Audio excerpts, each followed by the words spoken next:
EPS 95 राष्ट्रीय संघर्ष समितीचे मुख्य संयोजक आणि त्याचे अध्यक्ष कॅप्टन अशोकजी राऊत आमच्यासोबत आहेत आणि हे 8वं वर्ष असून 2557वा दिवस आज आहे. म्हणजे मी तर म्हणेल की जे ऐतिहासिक आंदोलन होतं किसान आंदोलन, तर त्या किसान आंदोलनाच्या पुढे जाऊन तुम्ही हे जे आंदोलन चालू केलेलं आहे हे बिलकुल अभूतपूर्व असं आंदोलन आहे. तर अजूनही सरकार कोणतं असो पण मागण्या पूर्ण होत नाही आहेत आपल्या. तर इथून आपली पुढची जी भूमिका आहे ती काय राहणार आहे? मग आज जो मोर्चा होता त्याची काय भूमिका होती? आता आजचा जो मोर्चा झाला आणि आंदोलनाला 7 वर्ष पूर्ण झाली, हां, या गोष्टीचं यातून 2 निष्कर्ष निघतात.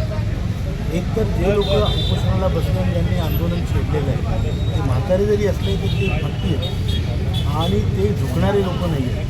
जोपर्यंत त्यांचा गोल त्यांचा अचीव होत नाही, जोपर्यंत त्यांना त्यांचा हक्क मिळत नाही तोपर्यंत ते थांबणार नाही, हे एक त्यातून सिद्ध होतं. आणि आता हाचा निर्धार मोर्चा होता, निर्धार सभा होती, त्या पुढे चालू राहणार. आणि यातून दुसरी गोष्ट सिद्ध होते की सरकार अतिशय असंवेदनशील.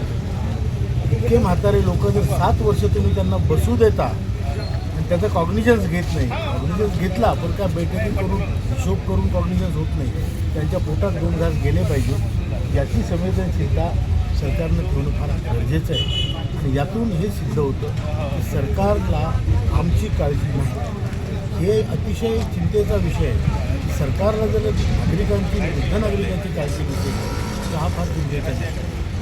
आता आजचा मोर्चा झाला संपूर्ण देशात. आता आम्ही आज ऐलान केलंच मी या भाषणामध्ये, संपूर्ण देशामध्ये मोर्चे निघतील. या 7 वर्ष निमित्तानं या आंदोलनाला, या उपोषणाला पाठिंबा म्हणून संपूर्ण देशात आता मोर्चे निघणार आहेत आणि आपापल्या ठिकाणी लोक त्याचं नियोजन करतात. नाही, एकीकडे जे बुजुर्ग लोक आहेत त्यांना यांनी वंचित ठेवलं, पण स्वतः मात्र आमदार खासदार स्वतःचे जे पगार आहेत ते आवाढव्य असे वाढवून घेत आहेत. हा ते दुर्दैव आहे आपल्या देशात.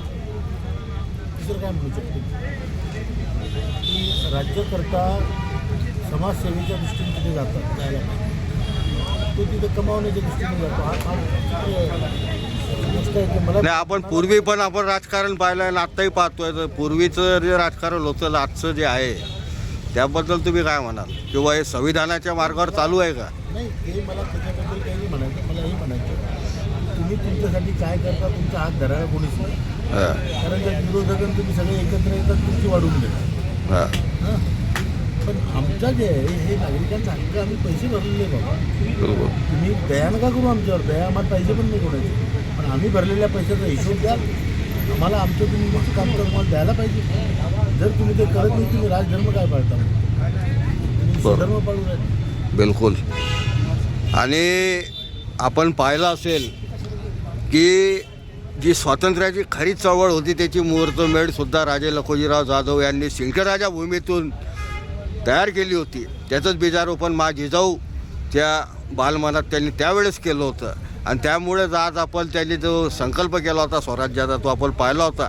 आणि तीच भूमिका घेऊन कॅप्टन अशोकजी राऊत हे सुद्धा ही लढाई लढत आहेत. म्हणजे ही संपूर्ण भारतामध्ये ही लढाईचं जे आहे हे बीजारोपणसुद्धा हे बुलढाण्याच्या भूमीतून झालेलं आहे, जी आपण मातृतीर्थभूमी म्हणतो. तर तुमच्या या आंदोलनाला खूप खूप शुभेच्छा की आमचे जे काका आबा आजोबा आहेत त्यांना हे मिळावं आहे.